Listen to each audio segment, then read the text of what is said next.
வணக்கம். தாய் கொடுத்த தாய்ப்பாலுக்கு வணக்கம். என் தாய்க்கே தமிழ் கொடுத்த தமிழ் பாலுக்கு வணக்கம்.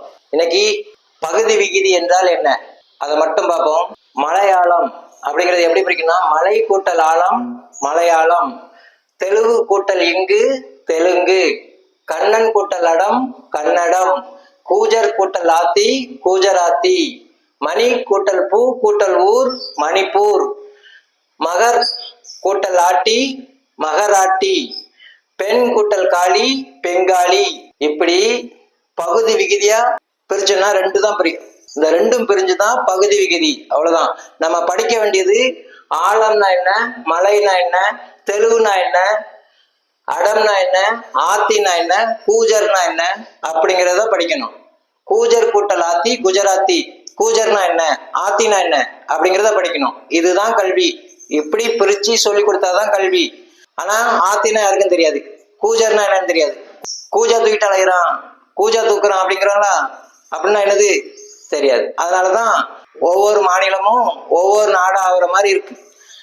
ஒரே நாடுதான், ஆனா மொழி சொல்லிக் கொடுக்க அந்தந்த அரசாங்கத்துக்கு தெம்பு இல்லை. அதை சொல்லிக் கொடுக்க ஆட்சியாளர் கிடையாது. அதை சொல்லிக் கொடுக்கணும்னா நரேந்திர மோடி ஐயால மட்டும்தான் முடியும், வேற யாராலும் முடியாது. அதுக்காகத்தான் அவதாரம் எடுத்து வந்திருக்கார் பிரதமர் மோடி ஐயா. இது ஒரு விதம் பகுதி விகுதியா பிரிக்கிறது. இது ஒரு விதம். இன்னொரு விதம் இருக்கு. அது எப்படின்னா, கடல் அப்படிங்கிறதுல அடல் அப்படிங்கிற விகுதி வரும். கடல்ல அடல்ங்கிற விகுதி வருதா? இப்போ அடல் பிகாரி வாஜ்பாய் ஐயா பேர் இருக்கா, அவர் பேரு அடல் பிகாரி வாஜ்பாய் ஐயா. அதுல அடல்னா என்னன்னு யாருக்கும் தெரியாது. ஆனா அடல் எதுல இருந்து வீதியா வருது? அடல்ங்கிற வார்த்தை எதுல இருந்து பறந்து வருது? கடல்ல இருந்து. கடல் தமிழ் தானே. அடல் அது வடமொழி. இவங்களுக்கு எதெல்லாம் தெரியாதோ அதெல்லாம் வடமொழின்றாங்க. அது மாதிரி லட்டு, லட்டுல அட்டு இருக்கா. லட்டுன்னா சொன்னா புரியும். அதுக்கு தமிழ்ல பேர் வைக்கணும் அப்படிங்கிறதுக்காண்டி நேர போயிட்டான் 7 கோள் தாண்டி எட்டாவது கோளுக்கு கோழினி அப்படின்னு. கோழினியா லட்டு இவ்வளவு இருக்கு, அதுக்கு கோழினின்ட்டு பெரிய உருண்டையை தூக்கிட்டு போயாச்சு. 7 கிரகம் தாண்டி 8வது கிரகத்துக்கு. அதுலயே இருக்கு அட்டுன்னு. லட்டுன்னு சொல்ல வாய் கூசுது. லட்டுன்னு சொன்னா ஏன் பொண்டாட்டி சோறு தரமாட்டான்னா அட்டு உருண்டைன்னு சொல்லிட்டு வேண்டியதானே. அதாவது மொழி அழிக்கணும் இவங்களுக்கு. தமிழ் தேசியத்துக்கும் தமிழ் தேசிய ஆசிரியர்களுக்கும் மொழி அளிக்கணும். எப்படி அளிக்கிறது அப்படின்னா, நம்மளை முட்டாளாக்கி சமஸ்கிருத வடமொழி ஹிந்தி அந்நிய மொழின்னு சொல்லிட்டு நம்மளை முட்டாளாக்கி நம்மளை பொண்ணு குவிக்கணும். அவ்வளவுதான். இவங்களுக்கு தேவை நம்ம அடிமையா இருக்கணும். அவ்வளவுதான். இப்படி சொன்னா புரியுமா? என்னெல்லாமோ சொல்லிட்டு இருக்காங்க. பகுதி விகுதி அடிப்படையில் பிரிச்சுக்கினா 2 விதமா பிரிக்கணும். ஒண்ணு பகுதி விகுதி, இன்னொன்னு ஒரு சொல்ல இருந்து விகுதி வருதான்னு பார்க்கணும். அது உயிர்மை எழுத்தா இருந்தா உயிர் எழுத்துல இருந்து பிரியும், ஒரு சொல் வரும், அவ்வளவுதான். அதுக்கப்புறம் பிரியாது, அது அதோட நின்றுவிடும். அது என்னது அப்படிங்கிறது படிக்கிறது தான் கல்வி. அதே மாதிரி சில் கூட்டல் அறை சில்லறை, சில் கூட்டல் என்று சில்லென்று, சில் கூட்டல் கற்பட்டி சில்லு கற்பட்டி, சில் கூட்டல் சுமிதா சில்க் சுமிதா, சில் கூட்டல் இழுக்கு சிலுக்கு. இது பகுதி. பகுதியில வந்திருக்கா. சில்லுங்கிறது ஒண்ணுதான், அது எத்தனை வார்த்தை கொடுக்குது பாருங்க. இப்படி 1000 கொடுக்கும். அதே மாதிரி விகுதியில வந்ததுன்னா உச்சில் அச்சில் எச்சில் பேச்சில் அப்படிங்கிற விகுதியிலையும் வரும்.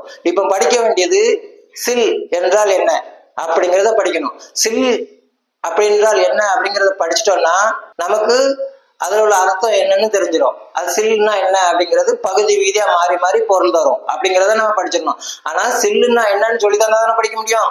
அது சொல்லித்தரக்கு கல்வி எங்க இருக்கு? ஆசிரியர் எங்க இருக்காங்க? கல்வி திட்டம் எங்க இருக்கு? கல்வி முறையே தப்பா இருக்கு. பிறகு எப்படி சொல்லி தருவாங்க? அதனாலதான் விசில் அப்படிங்கிறது தமிழா இல்லையான்னு அதுக்கு பேர் வச்சுட்டு இருக்கான். ஊதுகுழலு, ஊதுவர்த்தி, மெழுகுவர்த்தின்னு பேர் வச்சுட்டு இருக்கான். ஒவ்வொருத்தரும் வாய்க்கு வந்தபடியே பேர் வச்சுட்டு இருக்காங்க. இப்போ கேள்வி என்னன்னா, வி கூட்டல் சில் விசில் அப்படிங்கிற கேள்விக்கு அர்த்தம் சொல்லணும். விசில்ங்கிறது தமிழ் பேர் தான், ஆனா இவங்களுக்கு தெரியாதுன்னா அது இங்கிலீஷ் அப்படின்றது.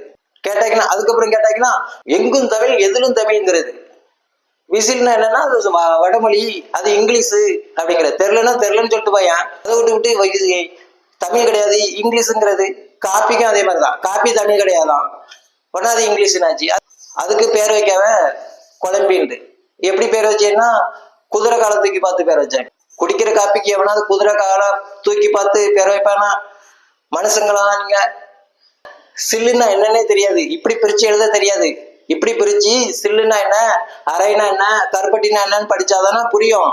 அதை விட்டுட்டு சில்லுன்னா என்னன்னு தெரியாம சில்லறை சரியா சில்லறை சரியா அப்படின்னு 2 எழுத்தை எழுதி வச்சுக்கிட்டு எது சரின்னு முட்டிட்டு நிக்கான் இந்த தமிழ் தேசிய ஆசிரியர்கள்லாம். தமிழ் தேசிய ஆசிரியர்கள் எல்லாம் இது வேலைதான். சில்லறை எது சரி அப்படிங்கிறது. சில்லறைனா என்னன்னு தெரிஞ்சுட்டா இதுதான் சரி. சில்லறை இடைநேர போட்டு ரை போடும்ல, அதுதான் சரி. இந்த வள்ளின ரை போட்டு எழுதுறது தப்பு. சில்லு என்றால் என்ன, இதான் கேள்வி.